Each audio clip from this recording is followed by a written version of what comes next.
Emocije, okidači, obrasci ponašanja. Upoznaj sebe sada i ovde. Dobar dan. Sada i ovde pričat ćemo o anksioznosti i o tome kako da se oslobodite anksioznosti, jer upravo tako se zove knjiga magistra Suzane Sjeničić, Oslobođeni anksioznosti, koja će biti naša sagovornica danas, sada i ovde. Naši nervni sistemi nisu napravljeni za život koji mi danas živimo. Kako se nositi sa osjećanjem da nisam dovoljno dobar? Šta hrani anksioznost? Upravo taj osjećaj bespomoćnosti, osjećaj toga da nemamo kontrolu i osjećaj neizvesnosti. Kakvu procenu pravi anksiozna osoba kada sluša vesti? Ako smo jako anksiozni, Da. mi onda pozitivno ne verujemo. Zbog čega se sve dešava anksioznost u ljubavnom odnosu? Više sam parova poznavala kad sam imala 25 godina koji su bili u dugim vezama i brakovima, nego sada u 35. godini. Kako se leči? I tako i nastaje anksiozni poremećaj od tih nataloženih, neprocesuiranih emocija. Koliko su mladi ljudi danas anksiozni i zbog čega? Kod njih ćemo često čuti kako imaju napade panike. Dobra stvar kod anksioznosti je to da može da se ispravi. U stvari, najlakši način da prevedemo anksioznost to je neka vrsta straha i pribojavanja. Imaš isti osjećaj fiziološki u telu kao kad se plašiš. Anksioznost je prirodno stanje. Pred svega, ljudi se veoma plaše anksioznosti zato što je veoma neprijatna. Koliko dugo treba da dišemo? Negde 8 do 10 tih udaka i izdaha. Koliko ima poremećaja ličnosti u današnje vreme i shodno tome pogrešnih očekivanja? Ne dozvoljavam nikome da kaže ja sam anksiozan. Ja imam anksioznost. Sada i ovde. Suzana, hvala što si iz dalekog Njujorka stigla ovde u naš studio.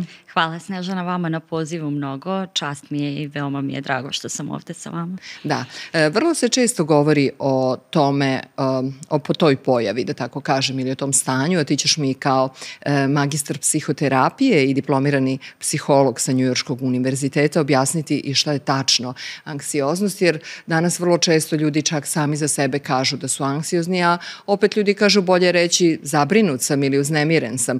Pa eto da kažemo šta su sve uzroci toga da se danas osjeća ta vrsta nemira kod mnogih ljudi, zbog čega je sve osjećamo, kako da je prevaziđemo, kako da napravimo razliku. Vrlo često mladi imaju običaj da kažu kako ih hvata panika, kako imaju napade panike, šta to sve jeste, koliko je to opasno i šta to sve uzrokuje. To će biti neke od tema, ali daćeš nam i neke konkretne tehnike kako da prevaziđemo ta stanja nemira. Neki put je to vrlo jednostavno. Dovoljno je da umemo da dišemo na pravilan način kad nas nešto spopadne ili da pročistimo malo svoje misli, da ih proverimo. Međutim, pre toga samo hoću da kažem da si ti pre otprilike 20 godina otišla u Njujork, tamo si završila srednju školu i fakultet i evo već koliko, jedno 6-7 godina imaš svoju privatnu psihoterapeutsku praksu. Od 2018. tako. Tako je, znači već 7 godina, bravo. Reći ćeš nam i kako to izgleda uspeti u poslu u Americi i to u Njujorku gde je konkurencija verovatno najjača na svetu. Hvala lepo na tome. Pa Suzana, prvo kaži nam šta je to anksioznost? Anksioznost je prirodno stanje. Pred svega, ljudi se veoma plaše anksioznosti zato što je veoma neprijatna. Plaše se toga da će se nešto loše dogoditi. Kada nastupi panični napad, plaše se toga da će i umreti. Jer su simptomi, fizički simptomi toga veoma slični srčanom udaru, na primjer. I ljudi koji su neupućeni, koji ne znaju šta im se dešava. Ali dobro, nemoj odmah na panični napad, to nije tako česta pojava. Ajde da kažemo o onoj anksioznosti koju osjeća svako od nas zbog nesigurnosti posla, zbog klimatskih promena, zbog opasnosti od rata, zbog, ne znam, raskida, zbog straha da nikad neće naći onog pravog. Hajde, te normalne stvari za obične ljude, da ne idemo u ekstreme, jer te ekstreme ipak mali procenat ljudi. Jeste, mali procenat i to sam i htjela da raščlanim, da je to nešto što bi svako prepoznao. A ova anksioznost o kojoj me vi pitate je veoma učestala. Dešava se svakome od nas na ovaj ili onaj način, kako i sami kažete, u poslu, u partnerskim odnosima, u roditeljstvu, u jednostavnom društvu u kome živimo i može se potkrasti, tako da deluje kao samo običan stres ili nervoza. A kako se u stvari definiše anksioznost? Razlika između stresa i anksioznosti je da je stres akutno stanje, znači dešava se sada zbog realnog problema koji imamo. Anksioznost je stanje koje nas prati, to je nešto što nas tišti, non stop osjećamo tu neku uznemirenost, konstantnu brigu, roje nam se misli, ne možemo da spavamo, budimo se u toku noći, razmišljamo i o najmanjim sitnicama i uvek je tu negde najgori mogući scenario, šta ako nikada ne nađemo onog pravog, šta ako mi dete ne uspe u školi, šta mi se dešava svakodnevno, da li će biti dobar, da li će biti prihvaćen u društvu. To su neke stvari koje se svakodnevno dešavaju i mi razmišljamo o tome da je to eto tako. Kao neki negativni scenario? Tako je, negativni scenario, jednostavno nekada i kažemo mi smo jednostavno takvi. A zapravo to može da bude i dijagnoza anksioznosti ako je to prisutno hronično. Da, ali može li čovjek recimo da osvesti pa da kaže, jer ja kad sam prolazila master edukaciju iz NLP-a, dakle postoje takozvane kognitivne distorzije, ti to spominješ ovde. To znači iskrivljeno tumačenje stvarnosti i jedna od tih distorzija je katastrofični scenario. Primetit ćete da neki ljudi imaju običaj da razmišljaju u formi tog katastrofičnog scenarija kao da će se obavezno zbog 1% ili 5% verovatnoće da nešto krene po zlu. Oni zapravo celu stvarnost tumače kao da će ona svakako krenuti po zlu i celog života u svakoj situaciji se tako ponašaju. Primetit ćete da su takve majke vrlo često i to je okej dok vam je beba mala i dok stvarno imate tu vrstu, dakle, borbe za njen opstanak na ovom svetu, ali može li osoba da primeti da prosto ima običaj da tako razmišlja i da to ukloni uz pomoć vjerojatno psihoterapije, jel? Može. Dobra stvar kod anksioznosti je to da može da se ispravi. Ne kažem ne leči, zato što je to prirodno stanje, opet ponavljam, koje svi imamo, koje čak može da bude i od pomoći, jel tako? Znači da nas upozori na nešto, da jednostavno odreagujemo u nekoj situaciji koja zaista predstavlja opasnost. Problem je kad se ona aktivira, to jest kad je preaktivna, u situacijama u kojima ne postoji realna opasnost. Što se tiče kognitivnih distorzija, tako ih možemo i naučiti. Tako, te iste majke koje ste pomenuli. Ako to dete, to se nastavlja kod nje kada beba poraste, jel tako? I to dete prati majku koja je anksiozna ili koja mu non stop govori pazi, pašćeš, nemoj udarit ćeš se, pazi ovo, pazi ono, gledanju, da li kasni na posao, stalno je u nekom haosu, stalno je užurbana. To dete uči to. I uči da je majka stalno pripremljena za nešto loše što će se dogoditi i samim tim misli da je to normalno. I onda i ono počinje tako da se ponaša. Ako nam se u životu dovoljno situacija dogodi koje potvrde tu kognitivnu distorziju. Koristim primjer deteta koje dobije jedinicu u školi i roditelj mu kaže pa možeš nešto da uradiš kako treba. Znači dete to registruje, ne radim nešto kako treba. Ode na igralište nakon nekog vremena, šutne loptu, promaši gol. Drugari viču na njega, pa dobro, jer nikad baš ne možeš da daš gol, uvek uradiš nešto pogrešno, izgubili smo utakmicu zbog tebe. Sada je to već druga potvrda. Je li tako? Znači ja nikada ne radim nešto kako treba. Zato što su to te generalizacije etiketiranja i to isto treba svako da primeti da to svakako nije nikad. To se ponekad desi i treba izbjegavati upravo te formulacije nikad i uvek i svi i svako, jer to su samo generalizacije i to nije istina. Ali to su neki modeli razmišljanja na koje čovjek može da se nauči. Tako je, upravo sam to htjela da kažem, to su naučeni, ne istiniti, nego naučeni modeli razmišljanja.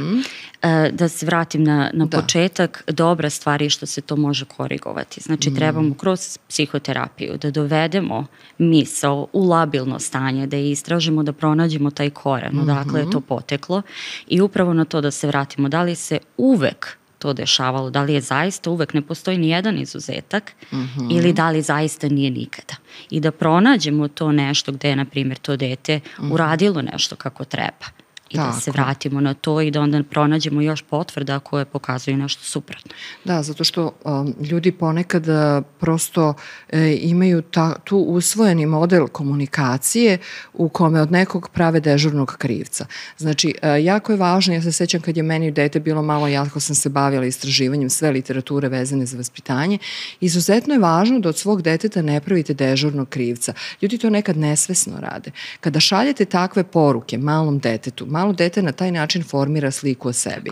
Znači, nikad mu nemojte govoriti eto, ponovo nisi to i to uradio. Znači, nemojte mu brojati negativne skorove. Bravo. To nije podrška. Dakle, nemojte mu podvlačiti u čemu sve nije dobro, jer na taj način ćete ubiti njegovo samopouzdanje. Naprotiv, evo sad kad smo se toga uhvatili, što su možda dobre poruke koje i detetu koje je možda zaista nespretno. Naročito što najveći broj dece kojima se šalju takve poruke nisu zapravo stvarno šeprtlje. Tako je. Tako je. Či treba detetu ukazati na nešto što je možda uradilo pogrešno, ali kroz neku edukaciju. Ne treba vikati na dete, ne treba osuđivati dete zbog toga ili što kažete koristiti te neke negativne, nego pitati dete kako smo ovo super, ali kako smo ovo mogli možda bolje da uradimo. Hoćemo da probamo zajedno. Jel tako? Znači, ohrabriti dete i pohvaliti kada sledeći put uradi čak i malo bolje od toga. Uvek okrenuti da to nešto pozitivno i na to da je u redu praviti greške. Svi grešimo, to je sasvim normalno i ne treba osuđivati. Tako, i to što smo jednom ili čak 5 puta pogrešili, da to ne znači da smo takvi i da to ne znači da ćemo uvek pogrešiti i ne treba onda da pravimo takav sklop svog razmišljanja o sebi ili o svom detetu kao da će to, kao da je to pravilo. U stvari problem našeg uma, jel tako, ti kao psihoterapeut će što bolje objasniti, je u tome što je sklono generalizacijama. I sad što si malo rekla, mi ako imamo katastrofično razmišljanje, će nešto svakako poći po zlu. To je na neki način i pesimizam. Kad je neko naučio da tako razmišlja, jer je, na primjer, to video u svojoj porodici, onda mi, zato što imamo potrebu da potvrđujemo, to mi onda uvek, mi nećemo primetiti pozitivne potvrde. Eto, vidiš kako ima puno zelenog lišća. Nego ćemo tražiti ono što je negativno. Da, pogledaj kako puno ima suvih grana. Sad, prost primjer. Dakle, na koji način možemo da vežbamo svoj mozak, da imamo pozitivan fokus? Pretpostavljam da je to i način da se izađe iz tog negativnog predviđanja koje je u stvari u vezi s anksioznošću. Jeste. To je veoma prosto uraditi i mnogi moji klijenti kada dođu na psihoterapiju, kada im dam neke od tih vežbi o kojima sam u knjizi pisala, kažu to je to. Reku da. To je to, jer anksioznost je zaista nešto što se može najobičnijim stvarima umiriti. Jednostavno time, sada i ovde, tako? Znači prisutni trenutak. Znači pitam se sada i ovde kako sam ja. Kako sam ja? Šta se dešava oko mene, da primetim i to zelenilo, da primetim i tu ružu i da primetim okruženje, jednostavno da ne razmišljam 5 koraka unapred i da li će sad ovo pasti sa stola slučajno i napraviti ovde zbrku, je li tako? Uvek razmišljamo kod anksioznosti o tome šta je najgore što se može dogoditi. Kako to da rešimo? Jednostavna vežba. Šta se dešava u toku dana? Ja sam primetila kod sebe, pozovem, na primjer, kada se vraćam kući sa posla, pozovem prijateljicu. I jedno vreme je to bilo, kakav ti je bio dan? Jao, ne znam, ovaj klijent mi je zakasnio, iznerviralo me ovo osiguranje, išla sam do banke, stignem na red i se neka kuknjava, da kažem. Da, žalbe. Tako je. I onda sam okrenula na to, pa čekaj, šta se lepo dogodilo? Imala sam divnu seansu sa klijentom, nasmejala sam se, neko u toj istoj banci mi je pridržao vrata i popričali smo o vremenu i lepom danu. I onda sam počela da beležim čak to. Nekome si pomogla. Tako je. Počela sam da beležim te najsitnije stvari. Ne znam, u tom trenutku kada sam bila baš umorna, prijela mi je šoljica čaja. I vratila sam se na te neke stvari, počela to da praktikujem i sama, jer ja nikada ne preporučujem klijentima nešto što i sama ne probam, da bih videla šta funkcioniše, šta ne, i onda sam i njima to počela da preporučujem i zaista radi. Skoro mi jedna klijentkinja koja je veoma anksiozna rekla, to sam ja sve prevazišla, daj mi nešto konkretno, daj mi neki domaći. Rekao, domaći ti je da prošetaš kucu, da obratiš pažnju na boju zgrade pored koje si prošla, jer verujem da ne znaš koje je boje, da primetiš šta je neko na ulici obukao, da duboko dišeš svo to vreme.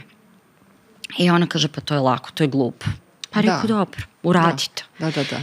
Poslala mi je poruku posle nekoliko sati, kako je ovo teško. Reku, upravo ti o tome pričam, koliko često to radimo. Dakle, da pobegnemo od svojih misli koje su često netačne i daju neka uopšte nerealna loša predviđanja svega i svačega, a u stvari nismo prisutni sada i ovde. Nismo prisutni, uvek smo 5 koraka unapred i uvek nešto šta ako. Da. Ima jedna dobra isto vežba koju je čuvena coach Byron Katie preporučuje kako da se oslobodite nesvesnih misli koje stalno dolaze i vrlo često su te nesvesne misli tako neke katastrofične, nešto će poći po zlu i tako dalje. Da upravo to, da hodate i da samo primećujete stvari i da ih imenujete. List, trava, šoljica kafe, moja patika, asfalt, trotoar, šetalište. Bukvalno samo da idete i da primećujete stvari onakve kakve su u svom prirodnom, ne polomljen asfalt, užas, niko ne brine o ovom asfaltu, ne niko nije pokupio lišće sa ovog ne, znači ne dajemo vrednosno. Dakle, da ne dajemo vrednosni sud ničemu. Hoću te pitam, dakle, koliki je problem u tome što naš stalno ima potrebe da daje značenje. Jer ja mislim da je to takođe jedna loša navika koja, naročito anksiozne ljude, vodi u još gore stanje svesti jednog nezadovoljstva koje stvarno nema realni osnov. Tako je. Dakle, kako to naš funkcioniše da stalno ima potrebu da daje vrednosno značenje? To je previše analize jednostavno. I mi previše, što kažem, komplikujemo stvari. To zaista jeste istina. Niko ne prokomentariše, to je asfalt i to je samo asfalt. Nego odmah gledamo šta je problem u tome, šta je loše što može da se izrodi iz toga. I to zaista stvara i anksioznost i paniku i stresove i jednostavno ubija to zadovoljstvo života. Postoje ljudi koji i kada im se nešto dobro dešava, pronalaze šta je u tome loše. To se u vezama često dešava. Imam klijente koji dolaze, koji izuzetno pate, ljudi zaista pate zbog toga, jer ne znam, partner im ne poklanja dovoljno pažnje, ali na način na koji su oni to zamislili. I jako taj partner kad mi nabroje stvari koje on radi, taj čovjek deluje sasvim u redu i deluje kao skladan brak ili odnos, ali oni su pronašli to nešto, ali nije to baš kako sam ja zamislila. Znači, to su i očekivanja. I te analize i davanje značaja, meni bi baš to značilo i samo to i ništa više. Tu je problem i oko te fleksibilnosti, da mi jednostavno šta zacrtamo, to je to. Treba i to istražiti zbog čega je to tako. Jer i kada bismo to dobili na taj način, da li bismo i sa tim bili zadovoljni na kraju ili nas upravo ta anksioznost forsira da uvek tražimo nešto. Da, u stvari to je ta idealizovana slika o tome kako sreća treba da izgleda. Mnogi ljudi uopšte nisu svesni koliko im je dobro, samo zato što imaju predodžbu. Dakle, da, sreća i ljubav i pažnja bi trebalo da izgleda ovako i sve što ne izgleda tako, ti imaš iluziju da nisi zadovoljan, jel? Jeste, tako je. Sad mi pričaj malo još, molim te, zbog čega smo sve danas, u današnje vreme, anksiozni? Nije teško naći razloge. Nije. Pa krenut ću od one osnove. Prvo, veoma je brz život. I veoma brzo se sve razvija. Ne znam koliko ste i vi primetili, ja vrlo često razmišljam o tome u poslednjih godina, od tehnologije do, ne znam, društvene situacije, političke situacije u svetu. Sve se izuzetno brzo razvija. Negde od korone je to možda krenulo da smo se budili u tom nekom iščekivanju šta sada, šta će sledeće da nas naći. I to je počelo da se širi na sve aspekte života, jer normalno počelo da utiče i na poslove, i na financije, i na međuljudske odnose, na jednostavno na druženje, tako, najprostije. Da, ali dobro, to je prošlo. I da li smo mi taj model razmišljanja uspeli da resetujemo? Pa nismo i zbog toga ovo govorim, zato što se to sada zadržalo.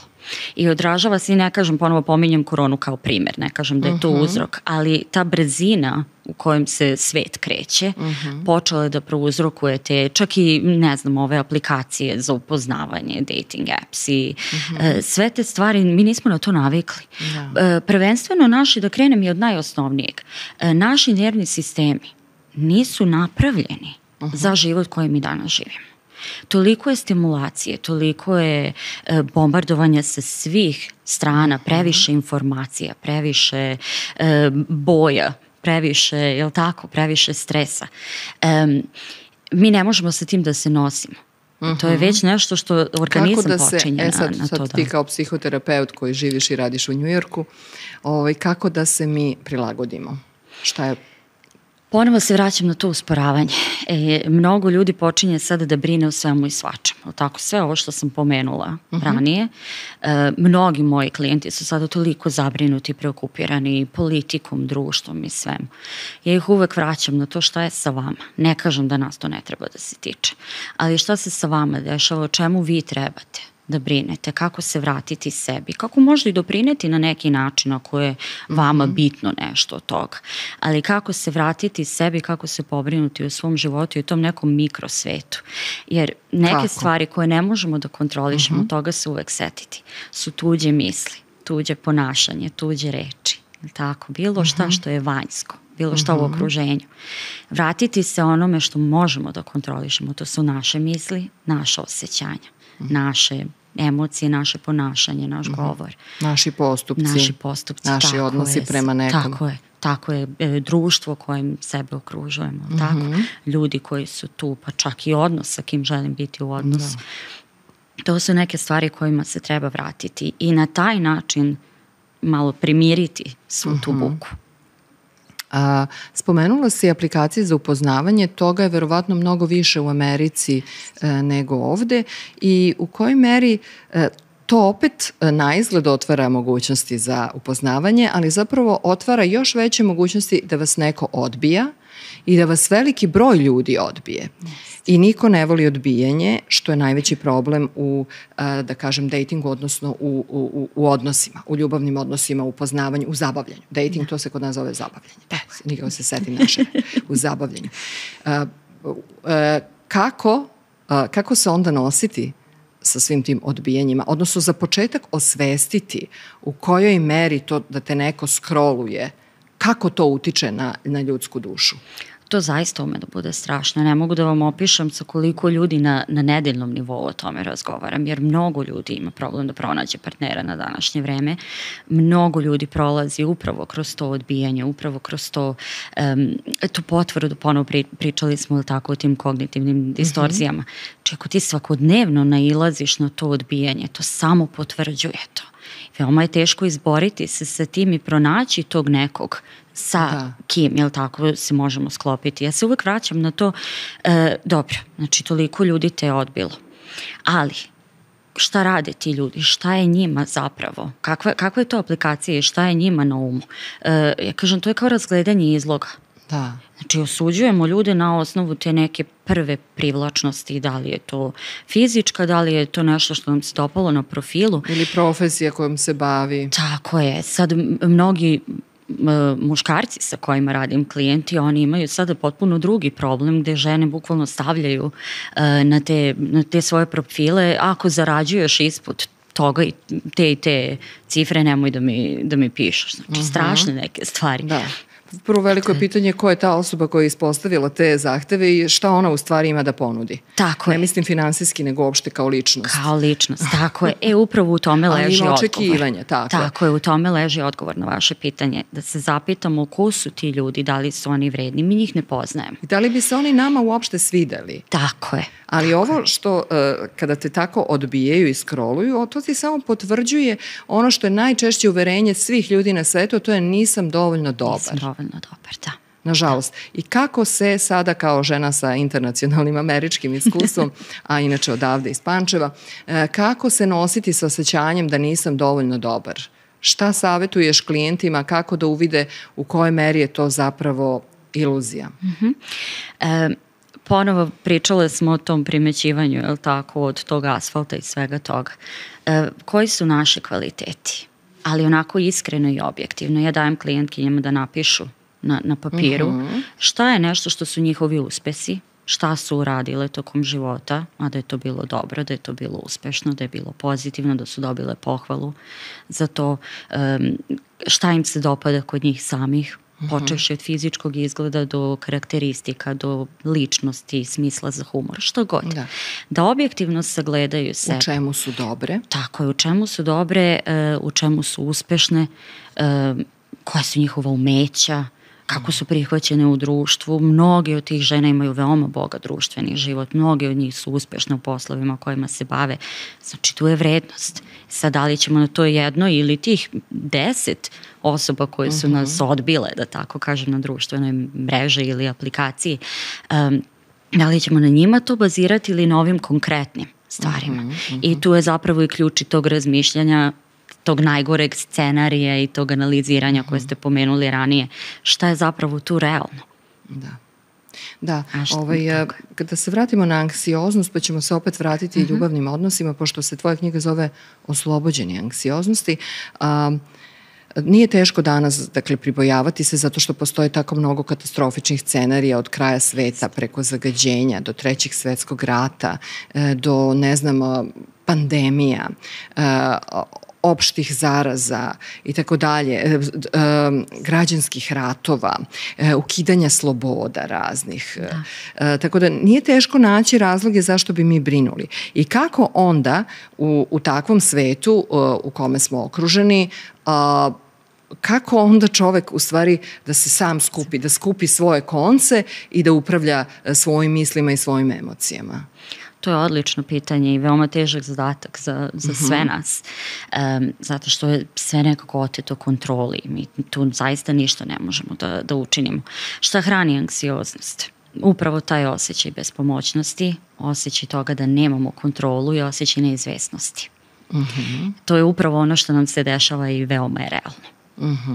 Znači, moramo nekako da naučimo da mi te stvari ne možemo da kontrolišemo, da to prihvatimo i da onda idemo do te neke tačke šta je u mojoj kontroli dokle ja tu mogu da delujem i da nešto promenim. Da nešto uradim drugačije, da nešto uradim možda što će, ali ne pomoći toj situaciji, to je, na primjer, globalna situacija, ali tako.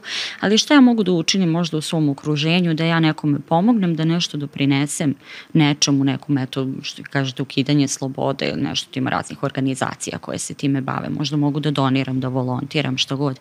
Da se osjetim nekako korisno, da se osjetim da imam neki cilj i da je nešto u mojoj kontroli. To je jedan primjer. Osim naših misli koje su verovatno i najteže za kontrolisati. Da, ali recimo da napravimo možda neku strategiju sopstvenog života, jel? Tako je, znači vraćam se na ono šta mi možemo da kontrolišemo, kako mi izgleda dan jednostavno. Da li ću upravo čitati vesti kada otvorim oči? Tako, da li ću ući na društvene mreže i vidjeti sve te katastrofe koje se dešavaju ili ću se vratiti na svoj mikrosvet i zapitati se kako se sada osjećam, da li sam, ne znam, gladan, žedan, od tih nekih bazičnih potreba. I to možemo da kontrolišemo. To su veoma jednostavne strategije. Uraditi neku vežbu disanja. Pročitati nešto lepo, nekoliko stranica knjige, nebitno. I onda pripremiti sebe za dan šta on može da donese, jer moramo tu neku bazu da ojačamo. Znači napraviti listu, što ti kažeš u knjizi, plan, šta ćemo tog dana da radimo i kada i kako prognoziramo i da napravimo možda neko pozitivno očekivanje. A ne da napravimo kao, i onako znam da mi to neće uspeti. Jer vidi, ne mora, najverovatnije će ti uspeti, znaš, ali nemoj da kreneš od negativne prognoze. Ja kažem klijentima, nemojte ići ni na pozitivno, jer to ne pije vodu kod anksioznosti. Ako smo jako anksiozni, mi onda pozitivno ne verujemo. Znači, idemo na realno. Biće mi užasan dan, to je najgori mogući scenar i onda nabrojimo sve loše što se može dogoditi. Suprotno od toga je bit će sve super, sve će ići baš po planu, ništa loše mi se neće dogoditi. Ono realno je, možda će imati neki stres, neku začkoljicu, ali da li će mi to upropastiti dan potpuno ili ću moći da se izborim sa tim, jer eto, izborio sam se i juče, nije bio savršen dan, ali evo me. Da. Znači, bit će i dobrih i loših stvari. Smislit ću strategiju šta ako dođe do te komplikacije. Tako je. Znači, plan B. Uvek postoji plan B. Ja nekada forciram klijente do toga kad oni kažu šta ako ovo, i ja kažem ok, šta ako to, i oni onda kažu to će se loše dogoditi. Dobro, kad se to loše dogodi, šta onda? I idem do onog krajnjeg rezultata da nema dalje. I dobro, kad smo stigli do tog najgoreg rezultata, kako ćemo onda sa njim da se izborimo? Koji je plan? Šta ako imamo plan A, plan B, ako ovaj prvi ne uspe. I to mnogo umanji kod ljudi anksioznost, jer u mnogim slučajevima su oni to već i prošli. Pa ili zapravo to što je najgore, što možda se desi, uopšte nije tako strašno. Tako je. Najčešće uopšte nije najgore. Ta anticipacija je najgora. To je očekivanje nečeg lošeg. Ali koje nije u stvari formulisano. Tako. Jel tako? Nego neko tako neformulisano lebdeće. I često će se desiti da recimo neka misao koja vam je prošla kroz glavu jer ste nešto čuli, vam je izazvala nemir i taj nemir, preuzmi ti sad reč, ti si stručna, taj nemir ostaje u vama, a vi ste zaboravili šta je uzrok, a uzrok je bez veze, misao nije tačna. Tako je. Jel? Ali ponovo probudi taj neki, tu reakciju. Tako je, naročito tu našu naučenu reakciju. Naučenu, jer tijelo pamti. Sjetite se i toga. Znači, ta misao, ja kažem, ima 2 puta do anksioznosti. Znači, taj kognitivni koji počinje od te misli, koja je, ne znam, šta ako se sada nešto loše dogodi, ponovo neformulisana, nego šta ako. I druga je okidač koji može da bude vanjski, poput nečega što je telo zapravo upamtilo od ranije što je bilo. Miris u vazduhu jednostavno. Prošli put kad se ovo dogodilo, to je jako brza reakcija koja nas vraća u trenutak, jel tako, osjetimo nešto, povežemo sa uspomenom i vrati nas u tu neku stresnu situaciju. Znači, to su 2 stvari od kojih potiče anksioznost. Gde se mozak u stvari nesvesno priprema za opasnost i dolazi u stanje preživljavanja. Tako je. A mi to ne biramo, to osjećanje. To je instinktivno iz našeg onog reptilskog mozga. Jeste. Ja kažem, ako neće se mnogo da ulazim u biologiju, ali ljudima pomaže da znaju odakle to potiče. Postoji jedan mali deo u mozgu koji se nalazi negde ovde, koji se zove amigdala. Amigdala uči kroz iskustvo. I ona se bavi emocijama, anksioznošću, strahom. Kada ona nauči da spoji situaciju sa osjećanjem, ona reaguje munjevitom brzinom i tada osjećamo tu neku nelagodnost, paniku, strah, jer ona ne komunicira sa drugim delovima mozga koji počinju da procesuiraju tu informaciju, da kažu, čekaj, to nije zapravo realan strah. Da, ona samo upozorava na opasnost. Njen zadatak je da pripremi telo da beži ili da se bori. Tako je.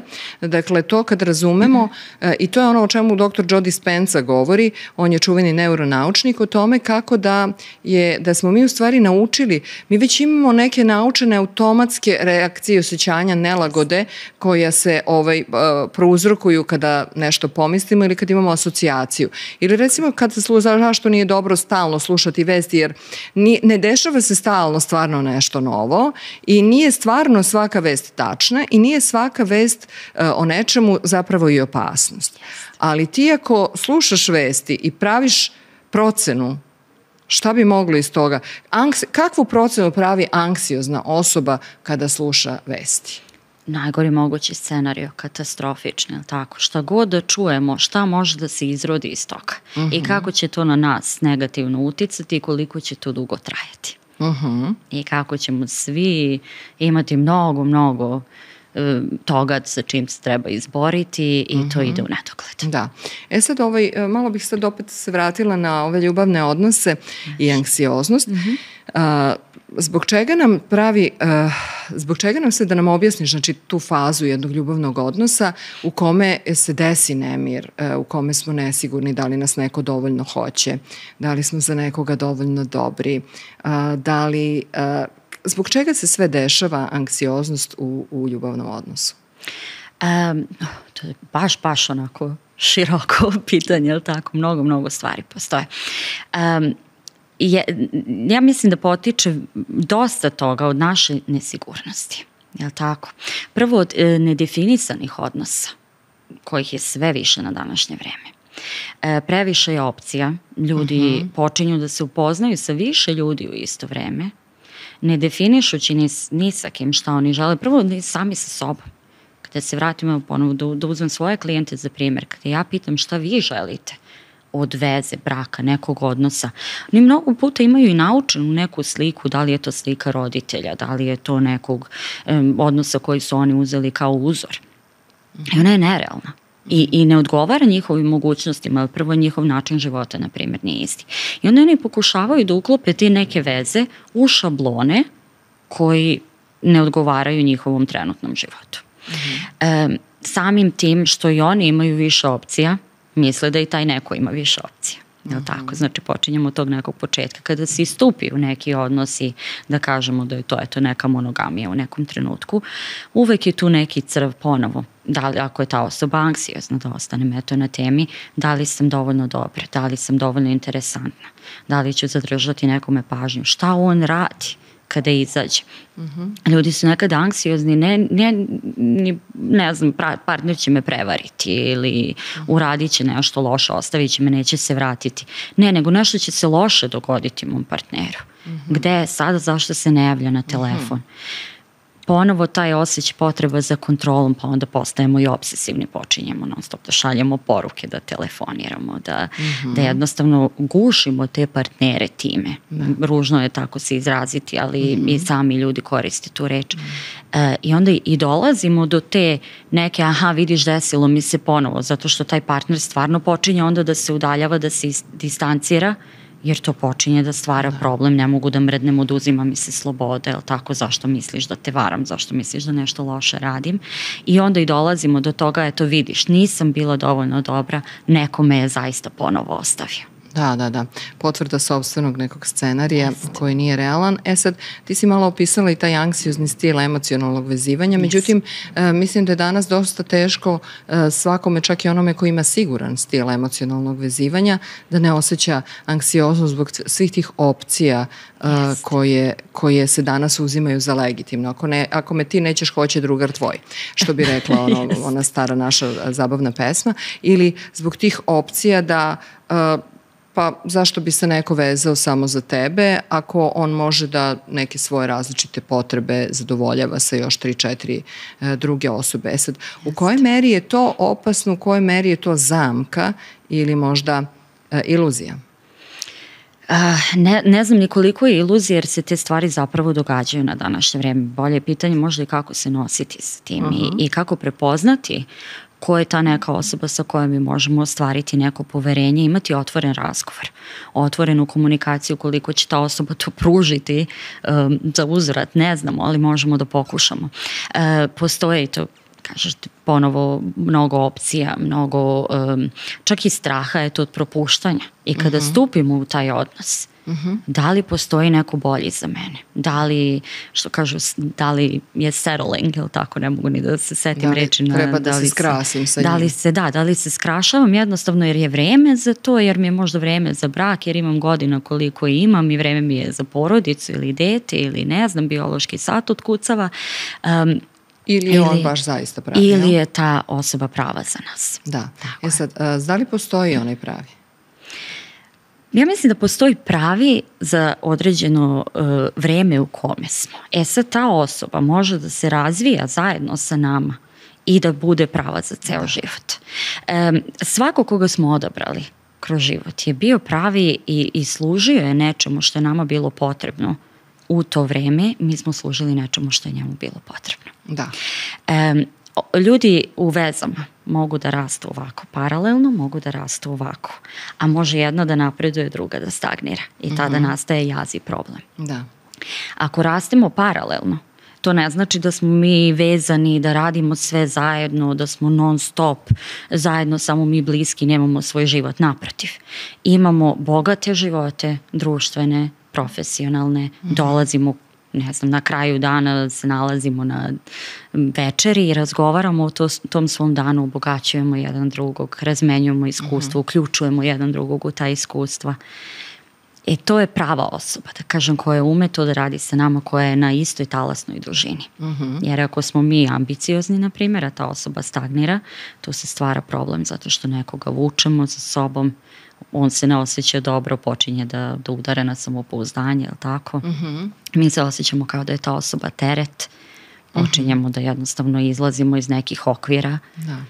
Sad, ti živiš i radiš u Njujorku kao psihoterapeut, magistar si psihoterapije i diplomirani psiholog sa Njujorškog univerziteta i napisala si knjigu o anksioznosti, o oslobođenju anksioznosti, ali hoću te pitam kakvi su sada životi mladih žena u Americi, odnosno pre svega u Njujorku, koja je zapravo, onako da kažem, nekako možda najrazvijenija tačka i Amerike i možda jedan od relevantnih centara sveta, gdje je život najbrži i najteži i najzahtevniji.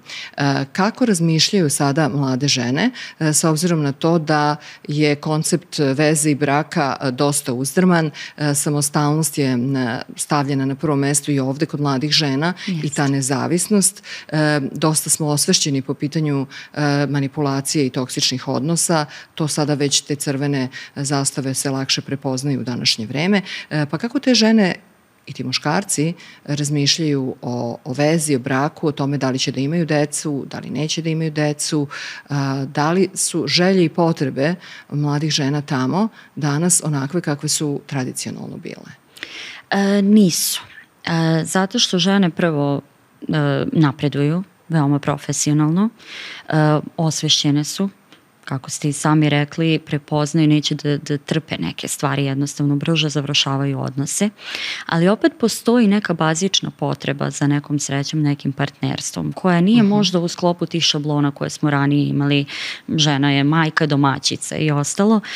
Žene sada žele da rade, da imaju svoje poslove, da imaju svoje karijere, ali žele i da se ostvare kao majke uz podršku tog nekog partnera. Sada problem i tu nastaje zato što su i muškarci, ja verujem, zbunjeni i onda i tu dolazi do tog nekog kleša, da tako kažem, jer i oni žele opet brak, na primjer, ali ne mogu da se uklope u to šta su žene danas. Jer oni su navikli, naravno i biološki, normalno je da budu dominantnije bića, da budu jači pol, tako ih i nazivamo. Ali žene sada počinju malo da budu divlje sa te strane, ne popuštaju, ne trpe, nisu potčinjene ni na koji način više, jer ne moraju biti. I sada tu nastaje taj problem oko tog samog dogovora, kako će to izgledati. Mislim da se muškarci i povlače danas, zato što smatraju da su neke žene jače od njih, jer zarađuju više, jer žive na određeni način, jer ne žele da budu deo tog šablona, iako one zapravo možda žele i da budu majke i supruge i sve ostalo. Znači, opet je tu neki problem koji stvara i anksioznost i problem u ostvarivanju odnosa kod oba pola. Žene imaju potrebu, generalno, i da se ostvare kao majke i sve negde teže. U razgovorima to vidim i sa klijentkinjama i sa prijateljicama. Žene su sve starije, a sve manje je brakova. Kažem, više sam parova poznavala kad sam imala 25 godina koji su bili u dugim vezama i brakovima, nego sada u 35. godini. Da, a kamoli srećnih parova. Kamoli srećnih, tako je. Jer, znaš, kada svaka žena i devojka zamišlja kako bi želala da ima jednu divnu vezu, jednu divnu ljubav, punu razumevanja, podrške, da si ti baš prava za njega i da je on pravi za tebe i da ja sam tvoja žena i ti si moj čovek, a onda to nikako ne može da realizuje i ovde postoji velika kriza veze i onda onda je majka pita kao, pa dobro, a jel znaš neki srećan brak kao? I onda ona razmisli, pa jel znaš neku vezu kao oko sebe gde su oni zaista srećni i skladni? I onda žena razmisli, to mi skoro baš pričala jedna drugarica, i onda ona razmisli i kaže, pa ne znam. Zbog čega je toliko toksičnih odnosa? Dobro, sad si nešto spomenula. Dakle, ajde da kažemo, šta su to muška očekivanja osim želje da on bude finansijski nadmoćniji, a to je danas možda i glupo. Zašto bi? Mislim, ako žena dobro zarađuje, zašto bi to bio njen... Znači, imaš i mnogo žena koje ne zarađuju, pa ponovo imaju visoke zahteve i očekivanja i ponovo neće da ti kuva i da ti pegla. Jeste. Ja sam skoro razgovarala sa nekoliko drugara koji su stvarno onako momci za primer. I mene uvek čudi kako je to da oni nemaju devojke i o čemu se radi. Kako?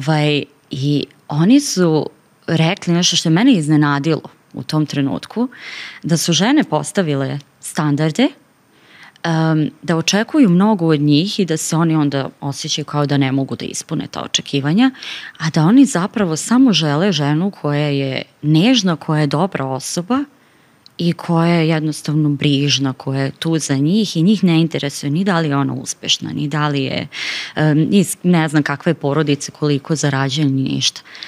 Ali šta oni hoće od te žene što ta žena nije spremna da im da?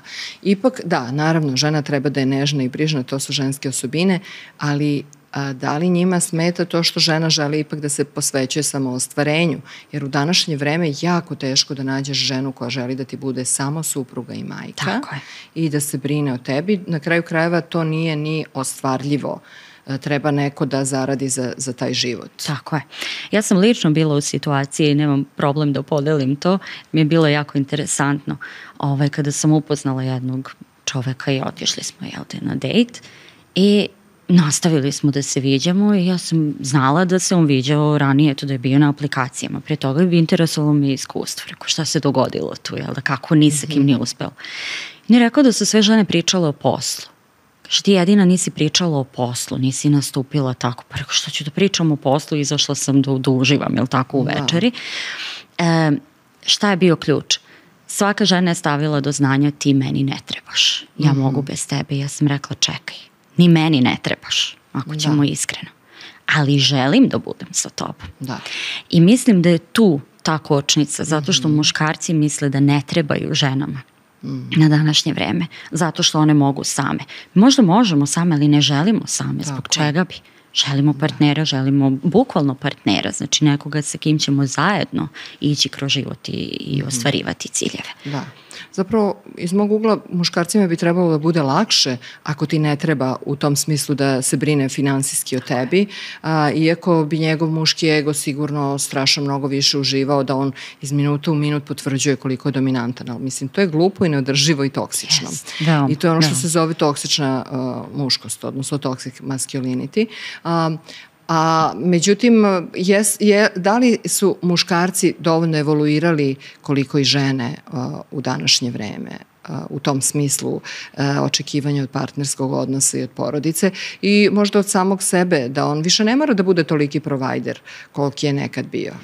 Mislim da je tu borba, da su oni nekako navikli na to, da su i naučeni. Ako se vratimo na prethodne generacije, njihovi očevi su to radili.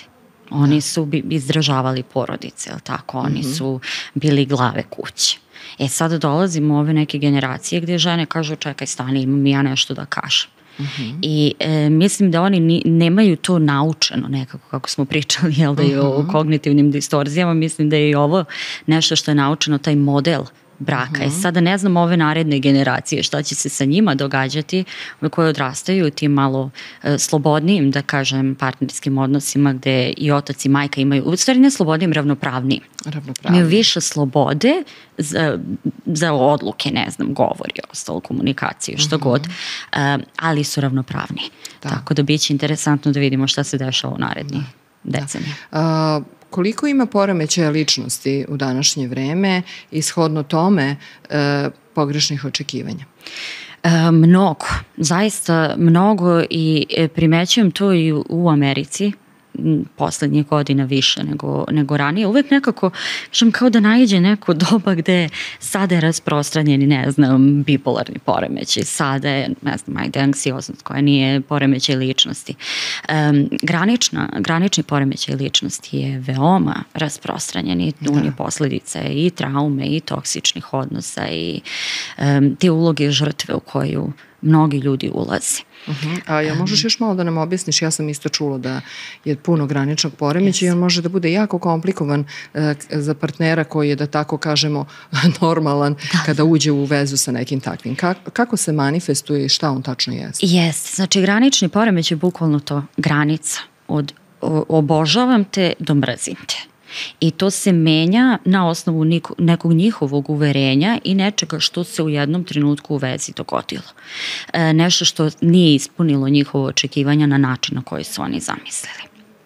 I dolazi do tog konflikta prvo unutrašnjeg, a onda i konflikta sa partnerom, gde partner jednostavno ne može da predvidi šta je dobro i šta može da uradi da pomogne toj osobi, jer to možda u tom trenutku njoj ne odgovara.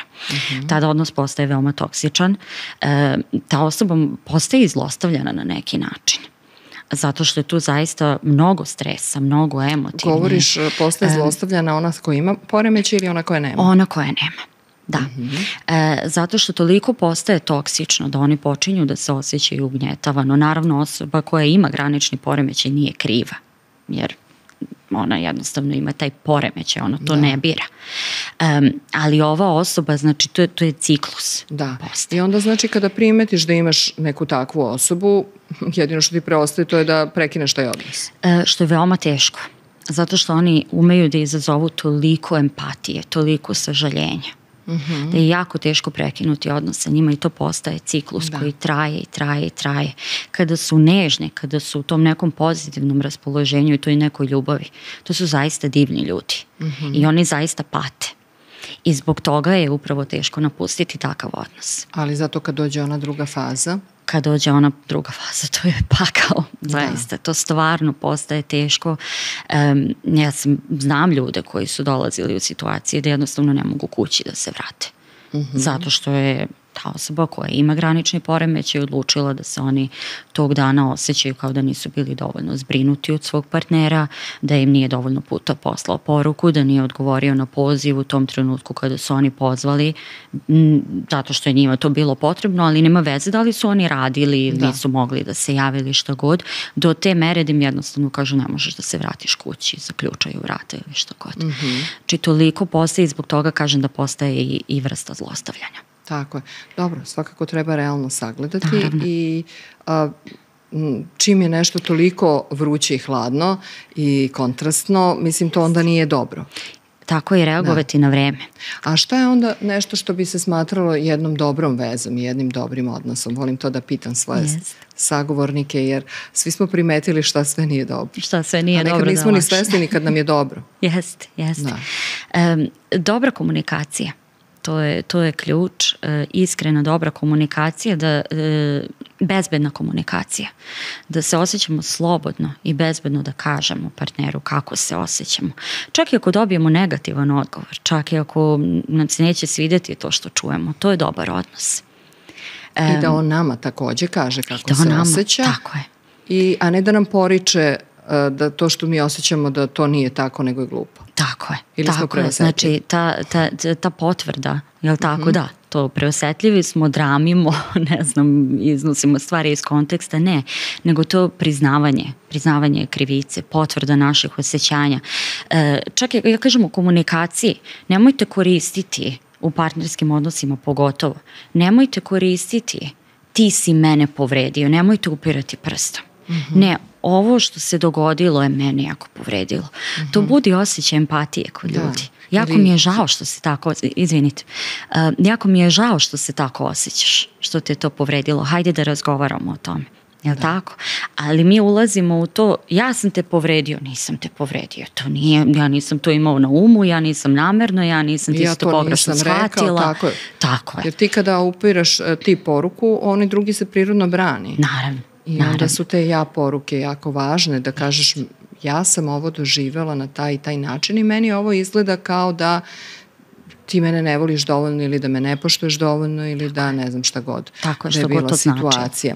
Dobro, znači otvorena komunikacija u kojoj niko nikom ne poriče pravo da se osjeća na određeni način.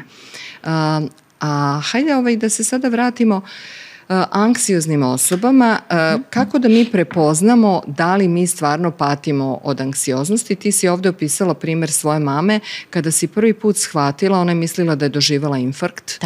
I ok, to je sada ekstremni primjer napada panike, gde je zapravo, to je ekstremni primjer anksioznosti, ali kako da neko, kako se uopšte karakteriše anksioznost na nekoj listi uslovno rečeno psiholoških stanja ili poremeća ili čega god, I kako da neko zna ako ima anksioznost i kako se to prevazilazi?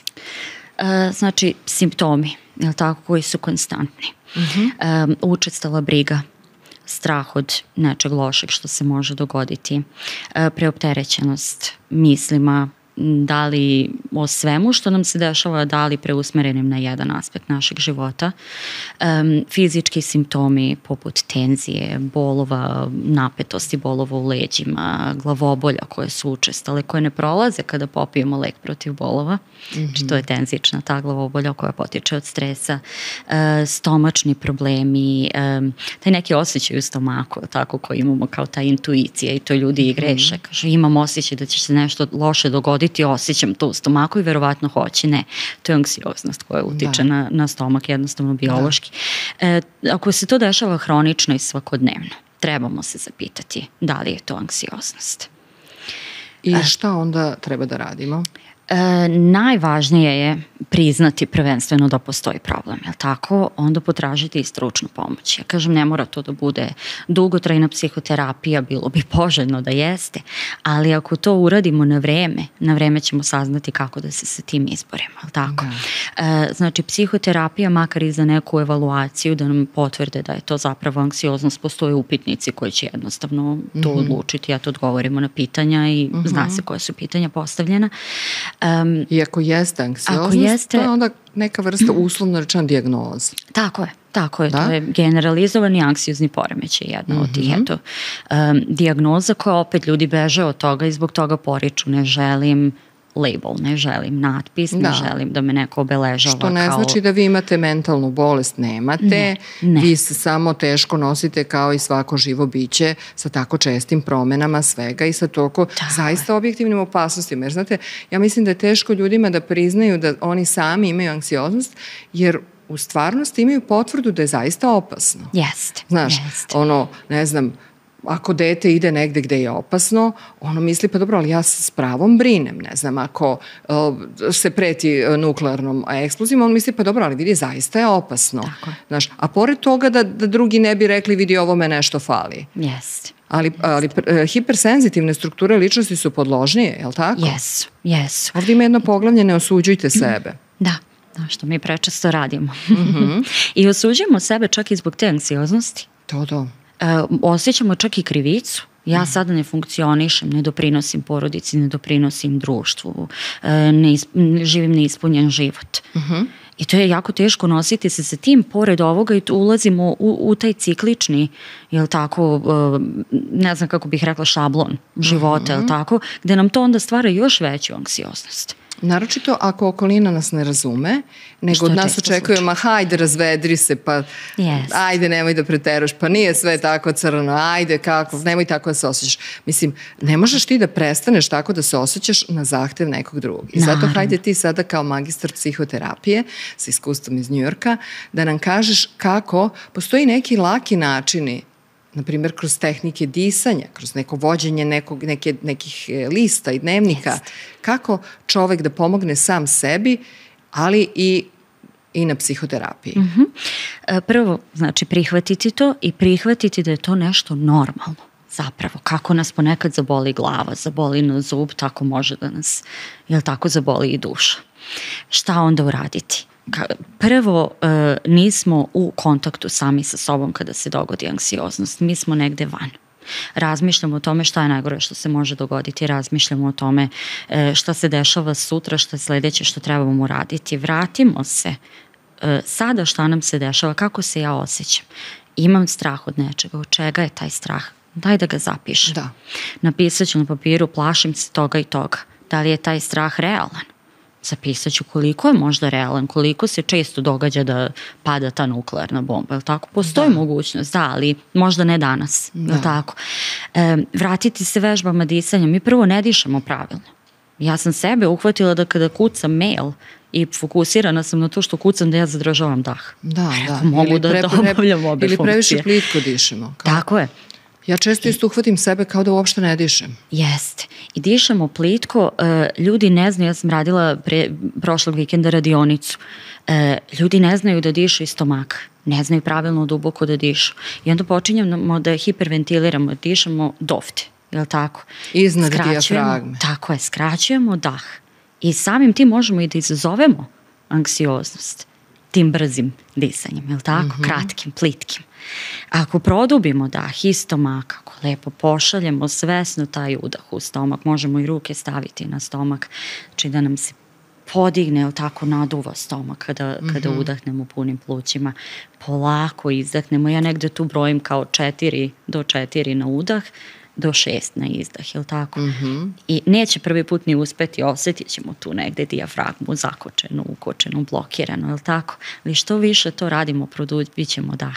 To smiruje te vitalne funkcije koje se ubrzavaju kod anksioznosti. Znači podiže se krvni pritisak, lupanje srca, je li tako? Ubrzava se dah. To je jedna jednostavna vežba koju možemo započeti dan.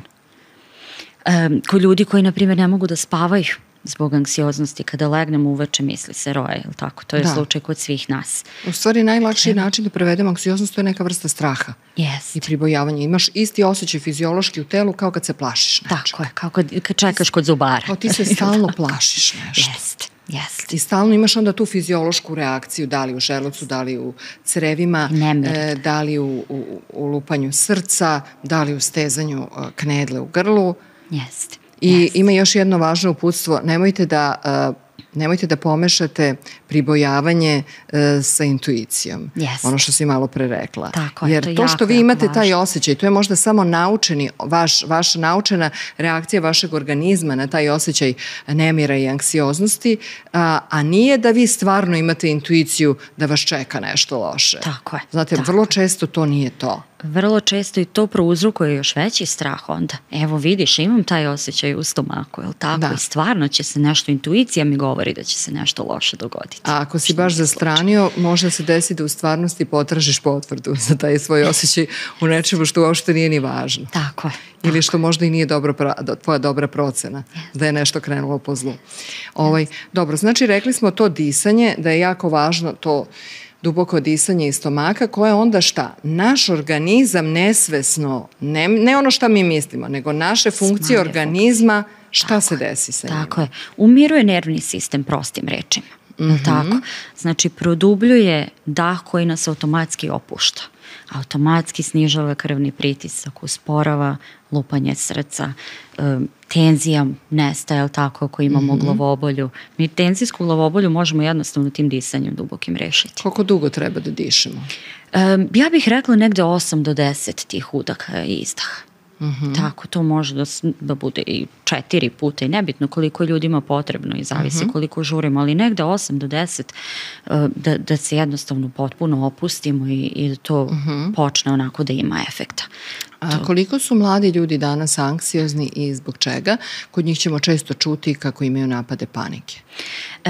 Koji nisu čak ni dobro definisani. To moram da napomenem, ljudi ne znaju razliku i zbog toga sam malo prije počela nekako sa tim da raščlanimo to šta je napad panike, a šta je anksioznost. Nekada je to čak i sam strah ili briga koja je kratkotrajna ili akutna ili veoma realna, oni kažu osjećam, paničim zbog toga. Ne, napad panike je veoma ekstreman. I znamo kada ga imamo i on traje samo jedno pola sata. Mi ne možemo fizički da budemo u napadu panike duže od toga. Znači znamo ako ga imamo. Mi malo generalno i koristimo tu terminologiju malo slobodno. Jesu ljudi sve mlađi više anksiozni. U poslednje vreme prvo zbog, kažem, promjene načina života, zbog očekivanja koja su se promenila, zbog partnerskih odnosa, sve više i sve češće vidimo i seksualnost, tako, koja postaje, seksualnu orijentaciju koja postaje upitna kod mnogih mladih ljudi i neki taj pritisak, pogotovo na zapadu sada gde je to nekako postalo slobodnije, ljudi počinju i da se pitaju šta se dešava sa mnom ako osjetim, ne znam, privlačnost k suprotnom polu, da li sam gej automatski, kako ću se uklopiti u društvo, kako ću biti prihvaćen. Mnogo se promenila anksioznost, to jest uzroci anksioznosti kod mladih ljudi. Nisu onako da kažem jednostavni, nisu nikada bili jednostavni, egzistencija i ostalo. Pod utjecajem društvenih mreža naročito, jer je to svakodnevni iz minuta u minut prilika da se upoređuješ sa drugima i da dobiješ potvrdu da nisi dovoljno dobar. Tako je, i influenceri Tako je, influenceri su sada od toga svi zarađuju, jel tako? Oni su, na primjer, jedan primjer gde svi sada mladi dolaze, ja čak imam i klijente koji su tinejdžeri, bit će influencer. Pa dobro, ali kako ćeš zarađivati? To je moje pitanje, jer ne znači da ćeš od toga moći da zaradiš. Ne znači da ćeš odmah imati, ne znam, 500.000 pratilaca, jel tako? Ali imaju tu neku iskrivljenu sliku, ja kažem, ružno rečeno leba bez motike, jel tako? Ja ću sada to uraditi, ako ne uspem, anksiozan sam, uplašen sam, šta ću sada, nemam neku opciju kao backup. A pratim nekog drugog ko je na ko zna koji način došao do toga, prvo ko predstavlja svoj život na samo savršen način, tako to stalno čujemo i konstantno razgovaramo o tome, što mi je veoma drago. Mi ne znamo kakav je tim ljudima život iza Instagrama ili bilo koje društvene mreže. I onda stvaramo taj neki osjećaj tenzije i toga da moramo da nastavljamo, da idemo u korak sa nečim što nama možda čak nije ni dostupno. Da. I možda mi to čak ne bismo ni želeli, ali nam se samo čini kao brži i lakši način. I još koju vrstu osjećaja to pravi, eto, neuspešan sam. Jer vidiš, on je uspešan, samim tim ja sam neuspešan. Ali šta su to neka zanimanja koje bi mladi ljudi danas trebalo da biraju u vremenu i veštačke inteligencije i društvenih mreža? Evo, kako ti to sagledavaš, recimo, iz Njujorka, gde živiš i radiš, i možda imaš neki uvidi i o našoj ovde situaciji. Mi ipak više još uvek živimo analogno. Da. Više su zastupljene sada te neke tehnološke, da kažem, ta zanimanja je vezana za tehnologiju, da li je to neki IT stručnjak, da li je neko ko se bavi tim nekim razvijanjem, ili tako, programa, tim developmentom. Od toga zaista može i dobro da se zaradi, ali treba i da se školuje, ili tako. Ali treba da imaš i za to i sklonost. I sklonosti, tako je, to sam htjela i da kažem, znači, nebitno je šta ja kažem i šta mislim, šta bi bila preporuka. Mislim da je najbolji savjet negde da sami saznamo šta je nama ono što će nas činiti srećnim. Nebitno je ni koliko ćemo zaraditi, ok, treba obratiti na to pažnju, ali ti treba da radiš taj posao svakog dana svog života i da se budiš ujutru ili radostan što ćeš otići na taj posao ili sa mukom što uopšte ustaješ da ideš tamo. Znači, to je jedan savjet mladima, da jednostavno pronađu sebe u tome što rade, ne da gledaju svoje prijatelje koji uspe u čemu. Svako ima nešto. Ja sa svojim koleginicama razgovaram često. Mi smo psiholozi, ja kažem, imam dosta prijatelja u krugu profesije. Niko od nas nema iste ambicije. Niko od nas ne radi čak ni psihoterapiju na isti način ili u istoj, da kažem, nekoj organizacijama, nekoj privatno, neko drži firmu, neko nebitno. Imamo drugačije afinitete. Či treba se gledati realno i ne treba se plašiti te neke duže staze. Mislim da je sada sve počelo instant, da bude i to mladi ljudi forsiraju. Pre ću uzeti kurs neki koji će mi doneti ne znam koliko hiljada pratilaca na Instagramu, ja ću od toga zarađivati novac. A znanja nekog dugotrajnog i neke, da kažem, i diplome i te potvrde, i uspeo sam da zaslužim tu diplomu, oni to gube.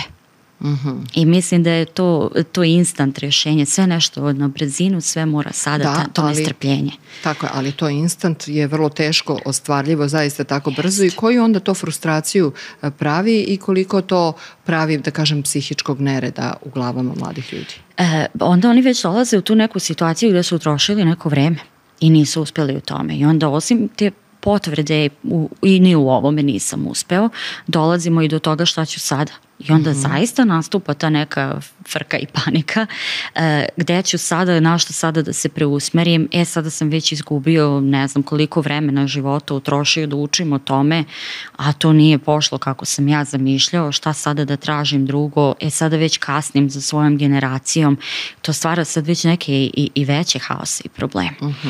Sad, kako bi ti savjetovala mladim ljudima da se otrgnu, zaista kažu da je jako važno da se ne poredimo sa drugima, nego sa sobom, sa onim šta smo bili, šta smo postali, šta smo hteli da budemo, šta nismo hteli. Međutim, vrlo je teško mladim ljudima generalno, pošto je vršnjačka grupa nešto što utiče i više od porodice i sve. Drugo, naročito u vremenu društvenih mreža, mladim ljudima je jako teško da pobegnu od toga da se ne upoređuju sa drugima i da ne zavise od tuđeg mišljenja. Jer ti kroz društvene mreže neprekidno se suočavaš sa tuđim mišljenjem. Da li oni misle da si ti lepo ispao na toj slici pa su te lajkovali, da li oni misle da si rekao nešto glupo ili si rekao nešto pametno ili nisi rekao ništa ili šta god. Tako da je to jedno jako surovo bojno polje koje je za humanost i za neke ljudske principe stravično opasno i sad mi stariji, mi to uviđamo. Pa čak se i mnogi od nas upecaju na to, naročito kad si iz javnog posla, a kamoli deca kojima je to normalnost, oni ne shvataju da je to zamka, da to nije važno. Kako oni da primete da zaista tuđa mišljenja ne utiču ni na šta i da nije uopšte bitno i da je veliko pitanje ko je taj neko ko je izneo svoje glupo mišljenje ili osuđujuće mišljenje ili uopšte jednu uvredu ili manipulativnu misao koja je sračunata na to da se kroz komplimenti zapravo osjetiš loše. Jeste. Ja nekada kažem svojim klijentima, tinejdžerima koji se tako upoređuju, pronađem neku drugu osobu koju baš briga za tuđe mišljenje, isto iz njihovog okruženja, nekoga ko se potpuno drugačije oblači, ko se potpuno drugačije ponaša, ko ima neko svoje neke osobine, htjela sam da kažem osiguranje, ne znam zašto, koji imaju neko svoje, neke hobije, nešto. I zapitam se, dobro, ajde, možete njih da mi opišete kako se oni ponašaju, jel tako? Znači, mi uvek gledamo taj primjer kako ide stado, jel tako? Kako idu svi, da se sa tim poredimo. Ne gledamo ono što se dešava van. Samopouzdanje je veoma bitno. Izgraditi kod mlade osobe, pogotovo mlade osobe koja ima društvene mreže koja je tome izložena. Vratiti se ponovo na ono zbog čega sam ja vredan, zbog čega je ta osoba merodavna, ko je ta osoba uopšte. Da mi ostavi komentar, ta osoba mene ni ne poznaje. Ta osoba ne zna ništa o meni, ta osoba ne zna ni pozadinu toga što sam ja postavio na društvenu mrežu. Znači, veoma je važno da izgradimo to samopouzdanje i tu samopotvrdu. A onda i da znamo kome da se obratimo ko će nam realno sagledati život, ko će realno sagledati naše uspehe, ko će realno sagledati i potvrditi nešto dobro što smo mi uradili i ko će nam dati možda i konstruktivnu kritiku ili savjet. Jer ljudi koji osjećaju potrebu da ostavljaju komentare na društvenim mrežama, ružne komentare, nebitno da li poznaju ili ne poznaju tu osobu koju su ostavili komentar. Problem je u njima. Zbog čega si ti osjetio tu potrebu. I to je nešto što trebamo naučiti mlade. Dobro, znači ta dugoročnost je nešto što fali mladima. Oni misle da je sve moguće sada. Sada i ovde. Neke stvari jesu moguće sada i ovde, ali stvarno se mora gledati na duže staze. Evo, ja sam pretraživala po svojim porukama. Hoću da dam primjer, recimo kada treba neko da definiše sebe, šta sve njega. Ja sam nedavno bila u prilici da sumiram neke od svojih osobina, pa ću vam podelit ću to sa vama, jer neki nemaju ni pojma šta ih sve odlikuje, a što su takođe pozitivne strane. Ali hoću kažem da je bilo skoro jedno istraživanje gde su mladi ljudi, ovi koji su generacija Z, to su znači oni što su rođeni između 95. i 2010. Znači to iz 2010. i 95. Dakle, oni čak 60% njih bi želeli da društvene mreže nikada nisu izmišljene. Dakle, iako oni su deca koji su savremenici društvenih mreža i oni su shvatili koliko su njima društvene mreže zagorčale živote i oni, čak 60% njih bi želeli da društvene mreže nikada nisu postojale. A evo ja hoću da vam dam primjera, posle ću dalje magistru Suzani Sjeničić da dam reč da nam kaže koje su to još tehnike i mehanizmi kako da savladamo svoju anksioznost, što možemo sami da uradimo. Recimo, šta može da vas odlikuje? Elegantna, senzualna, ženstvena, duhovita, velikodušna, moderna, savremena, elokventna, društvena, otvorena, informisana, blaga, jaka, privržena, lojalna, pouzdana, obrazovana, ostvarena, ne mora svako biti ostvaren. Ajde to, ja imam 55 godina. Produhovljena, sofisticirana, u formi, prijatne spoljašnjosti. Dakle, na primjer, a onda možeš dodati dobar prijatelj, to sad nisam imala toliko vremena, dobar prijatelj, pažljiva, razumeš? Lepo pišem, na primjer, neko možda to lepo radi. Lepo se izražava. Znači, ljudi, toliko ima divnih stvari, ima lepe prste. Mislim, neko možda ima lep profil, neko ima lepu kosu, neko se lepo kreće, senzualno se kreće, neko je vešt u gimnastici, neko zna da okreči svoj stan, neko je uredan. Ljudi, znate, toliko ima divnih stvari u vezi sa samim sobom koje mi nismo zapisali. Uživa u tome da dekoriše svoj prostor, voli da pomaže drugima. Znači, ima toliko stvari koje mi moramo da osvestimo i znači, kada uđete u neki odnos i kada vam nije jasno zbog čega bi taj neko vas trebalo da vidi, da prepozna, da prihvati, da vas želi, da vas voli, pa pre toga setite se zbog čega, i to nešto zbog čega bi vi sebe trebalo da volite. Znači, i zbog čega vi već sebe možda volite ili vi niste svesni šta sve imate zbog čega vi treba sebe da volite i da prihvatite, da biste bili svesni da vas i taj neko vidi tako. Jer, znate, mi često osjećamo potrebu, i to je ljudski, da nas drugi potvrdi, da nam drugi pokaže koliko smo vredni ljubavi i koliko smo fenomenalni. Pa i da nam to stalno ponavlja i da nam to stalno govori. Ali ako mi istinski ne verujemo da smo mi takvi, mi nećemo ni da poverujemo tom nekome u te njegove izraze ljubavi i naklonosti. Ili nećemo da vidimo kad nam taj neko izražava naklonost za nešto što on u nama vidi, a što mi nismo prepoznali kod sebe. Eto, sita sam se ispričala, ajde sad malo ti kao psihoterapeutkinja. Ajde sad malo ti dodaj, ako ima još nešto. Ne, ovo je super i drago mi je što ste to i pročitali da podsjetite ljude koliko je to bazično, koliko je malo, da kažemo koliko je zapravo veliko. Znači, svi imamo nešto, svi imamo mnogo kvaliteta, ali mi opet merimo se sa nekim ko je postigao ne znam šta. Možda taj neko nije brižan, možda nije dobar prijatelj, možda nije dobra osoba i možda ne ume da okreči svoj stan. A vi sve to umete. Nelojalan je, izdaćen je bližnjeg, sebičan je, grabi samo za sebe. Da, možda je super uspeo, ali nema empatiju, sebičan je, egocentričan i brine samo o svojoj zadnjici. Da se lepo izrazimo. Tako je. I onda šta će vam takva osoba i kao uzor, i kao prijatelj, i kao partner? Upravo tako. Znači, gde je tu mesto za vas? Tako je. Tako je. Jedna lepa vežba koju ja klijentima nekad dajem, sad ne može sve da se upotrebi jer je odrasla osoba i dete u pitanju. Kažem, vratite se u detinjstvo i gledajte to dete objektivno, kao da je nečije dete. Kako biste opisali to dete? Ili ima neki talent? Da li je ono dobro? Da li je pametno? Da li je brižno? Da li je darežljivo? Tako? Da li ume da deli sa drugarima? Oni tako divno sebe opišu kao malu decu. Pa gde vam se rekao onda to izgubilo usput? Kako je to prestalo? A nije? I to je jedna od vežbica gde ljudi mogu objektivno da sagledaju sebe. Opet kažem, nije sve prikladno današnjim godinama, ali opet te neke glavne karakteristike, ta neka ličnost, to je nešto što nosimo kroz život. Dobrota. Ljudi, mi zaboravljamo dobrotu, koliko je to važno. Kad je neko dobar.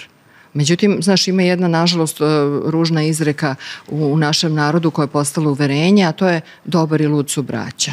Međutim, znate, jedna stvar je kad ste vi mnogo dobri pa vas drugi koriste i iskorišćavaju i onda ili manipulišu, a druga stvar je da je vrlina je biti suštinski dobar čovek. Možda niste obrazovani, možda niste profesionalno ostvareni, ali ste dobri. Tako je. Ne morate da budete sve. Tako je. I tu treba napraviti granicu. Znači, ne mora biti istinito dobar i lud su braća, jel tako? Znači, ako ja prepoznam da me neko iskorišćava, ako ja tu postavim zdravu granicu, ne bezobraznu granicu, nego zdravu, onda ta osoba nema priliku to da uradi drugi put. Ja ću i dalje biti dobar prema nekom drugom, jer neću generalizovati da me svako u životu prevari i svako hteo da iskoristi. Tako je. Ima još jedno dobro poglavlje u tvojoj knjizi Oslobođeni anksioznosti, gde ti objašnjavaš razne vrste anksioznosti. Da li si raspoložena da nam to malo još ispričaš? Možemo malo da pročešljamo vrste anksioznosti i vrlo zanimljivo kod anksioznih osoba to je izbegavanje. Jeste. Znači, postoje, neću zalaziti puno u svaku, tu već zalazimo u neke druge teme, ali pored generalizovanog anksioznog poremećaja postoje i socijalna anksioznost, jel tako? Šta to znači? Strah od društvenih odnosa, jel tako, od osude drugih. Ovo je o čemu smo razgovarali, osude drugih, da li će biti prihvaćen u društvu. Kako će me proceniti? Kako će me proceniti? Kojim me očima gledaju? Tako je, da li će me voleti, da li će me ogovarati kada okrenem leđa. Postoje raznorazne fobije, jel tako, od zatvorenog prostora, od letenja, od raznih životinja, liftova. Lift, avion. Avion, tako je.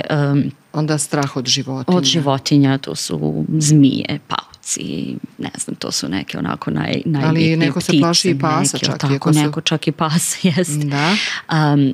Sad opet i to, da li je realan strah, da li su oni imali prethodno iskustvo sa psima, gde ih je pas ujeo, pa se to razvilo u fobiju ili je to neki nerealni strah. Onda panične napade, eto, izdvajam. Postoje poremećaji poput ADHD, jel tako, koji su poremećaji pažnje i koji su poremećaji, to jest hiperaktivnosti, koji se preklapaju sa anksioznošću, što se simptoma tiče i onda je jako teško i razaznati šta je anksioznost, a šta je taj poremećaj. Zbog toga kažem da je jako bitno... Ima još jedna zanimljiva ovde koju možda mnogi imaju, a ne prepoznaju, to je separaciona anksioznost, a to znači strah od odvajanja. Tako je. I šta on sve vuče još sa sobom? Strah od odvajanja može biti veoma rasprostranjen i veoma stresan zato što može osoba da se veže za bilo šta, za kućnog ljubimca, za partnera, za roditelja. To je veoma rasprostranjeno kod dece, na primjer, pogotovo dece anksioznih majki koje ih upozoravaju na neku opasnost i koje se osjećaju bezbedno samo uz majku, na primjer. To utiče na društveni život, utiče na odnose sa drugim članovima porodice. Utiče u partnerskim odnosima, na primjer, utiče na to da jednostavno imamo strah i ekstremnu anksioznost ukoliko partner izađe bez nas, ukoliko otputuje, ukoliko mi imamo obaveza, da to utiče i na posao i utiče na našu mogućnost uopšte da funkcionišemo u društvu. Da, ali utiče na to da ljudi izbegavaju samoću. Tako je, apsolutno. Pošto potom moraju da budu u društvu. Tako je. Ali taj generalni anksiozni poremećaj, to je verovatno nešto najčešće. I šta on to sve podrazumeva? Da. Najčešće i najrasprostranjenije. Znači, brinemo o svemu i svačemu prostoru. Zdravlje bližnjih, uspeh u školi, veza, posao, finansije. Dobro, mislim, u principu sve. Normalan čovek živi normalan život i sve to ima kao faktore u svom životu. Samo je pitanje u kojoj meri se on stvarno osjeća disfunkcionalno, uznemiren, toliko da on ne može dobro da funkcioniše. Jer onda on nije dobar ni sebi, ni drugima. Jer stvarno je bitno da prepoznamo. Jeste, to je jedan dobar način isto. Prepoznati koliko smo zapravo, da li smo anksiozni u granicama normale ili smo anksiozni, kažem, spremni za dijagnozu anksioznosti. Da li ometa našu funkciju? Da li ometa obavljanje svakodnevnih obaveza?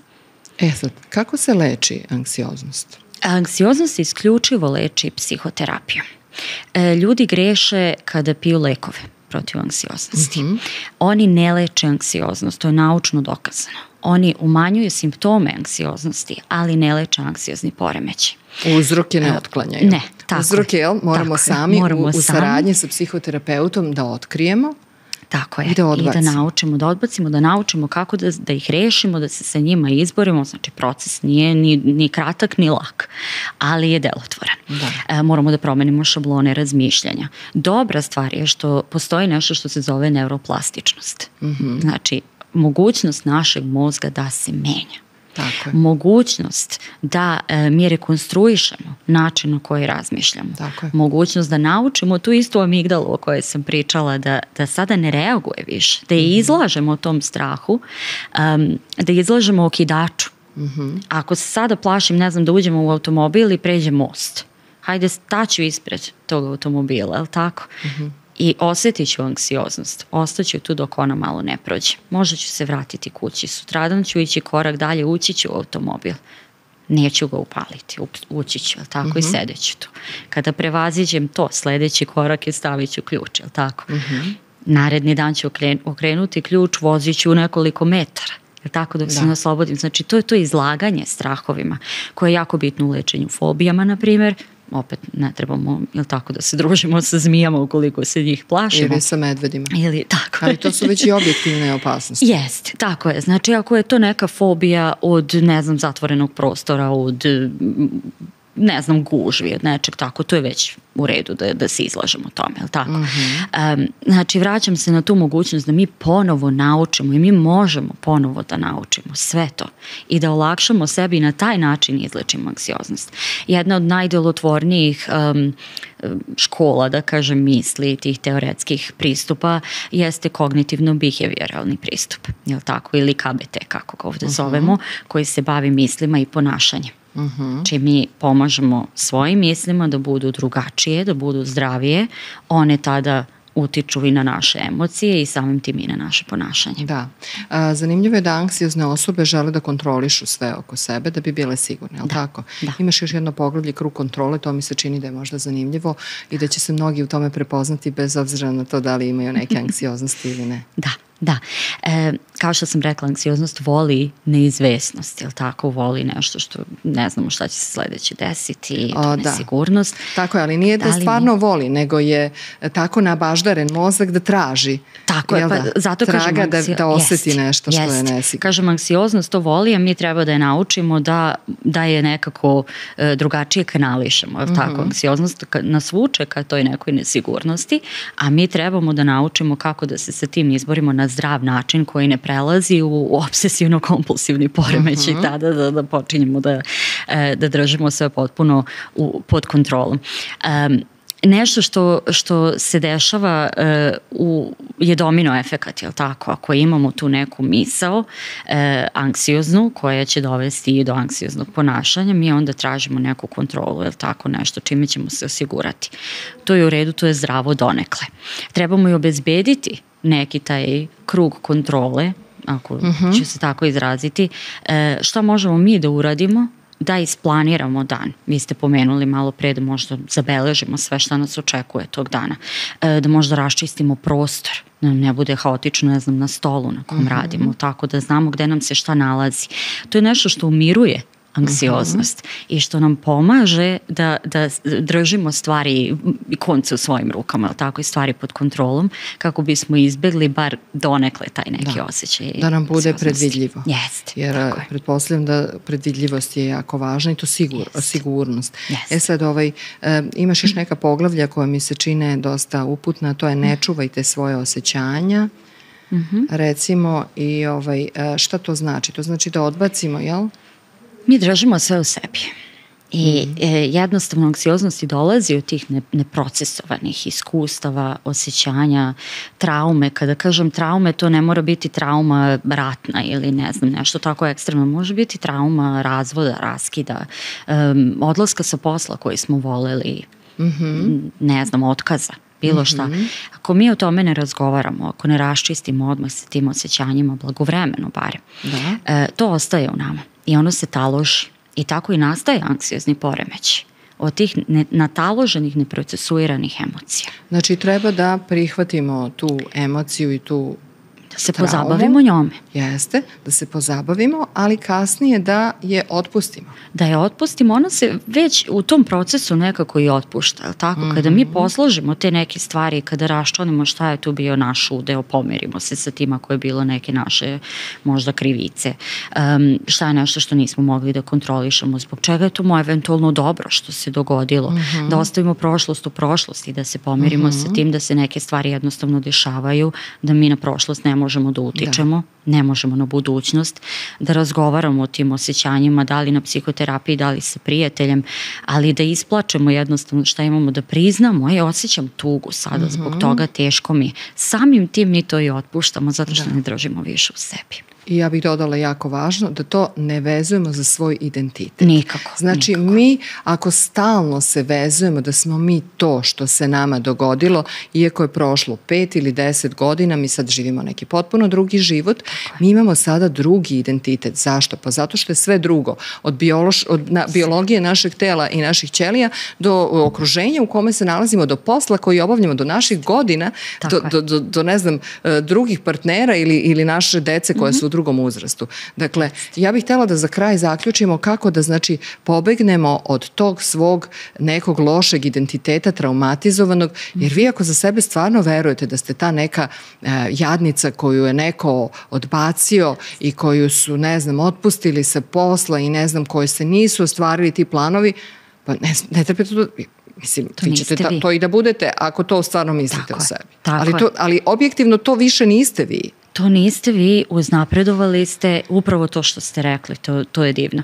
Da nismo više ta ista osoba. Između tog trenutka, između tačke A i tačke B, dogodilo se bezbroj situacije, bezbroj iskustava koje su bile različita. Zašto smo onda i dalje tamo? Mi više nismo ta osoba. Ja i kada pričam o anksioznosti ne dozvoljavam nikome da kaže ja sam anksiozan. Ja imam anksioznost. To nije moj identitet, to nije moja ličnost. Ja imam glavobolju, ja imam anksioznost. To je nešto što se meni trenutno dešava. To je slično nešto što bih i rekla kao savjet, evo da razdvojimo. To je nešto što se meni dogodilo, što mene ne opisuje. Zbog čega se dogodilo, to je diskutabilno. Možda sam ja i imao udela u tome, ali zbog čega sam tako reagovao. Opet ne opisuje mene, opisuje to trenutno stanje. Da, možda sam samo, nisam umeo bolje i možda samo... Nisam imao uslova. Nisam imao uslova ili nisam imao hrabrosti ili bio sam tako u takvim okolnostima i to je okej. Čak i ako je tvoja odgovornost i to je okej. Tada je tako moralo da bude. Sad ti se čini da si tada mogao drugačije, ali tada nisi mogao drugačije. Znaš, to je ta naknadna pamet. I što je skoro rekla Marisa Peer, nikako nemojte da prisvajate ta loša stanja, na primjer ova moja glavobolja, ona je na primjer taj primjer, nemojte je vezivati za sebe, jer to je samo nešto što vi trenutno imate i što će da prođe. Kao i nemojte govoriti, što si ti rekla lepo, Suzana, ova moja anksioznost ili ja sam takav i takav. Ne. Znači imam to i to je stanje sa kojim mogu da se izborim. I koje će proći. Hvala puno magistru Suzani Sjeničić, koja živi i radi u Njujorku kao psihoterapeut i koja zna kako se osloboditi anksioznosti, pošto je tu knjigu napisala i objavljena i u Njujorku i u Srbiji. Nismo stigla pričamo o tome kako uspeti u Americi, ali očigledno je moguće, jer ti imaš svoju privatnu praksu već 7 godina. Hvala lepo. Hvala na tom. Hvala tebi što si bila sa nama na Hype televiziji u podcastu Sada i ovde, a vama hvala što nas gledate. Sve što ste propustili, vratite i pogledajte na našem YouTube kanalu i naravno pratite nas na našim društvenim mrežama i na portalu hypetv.rs. Želim vam dobro zdravlje i proverite svoje misli, možda nisu tačne. Prijetno.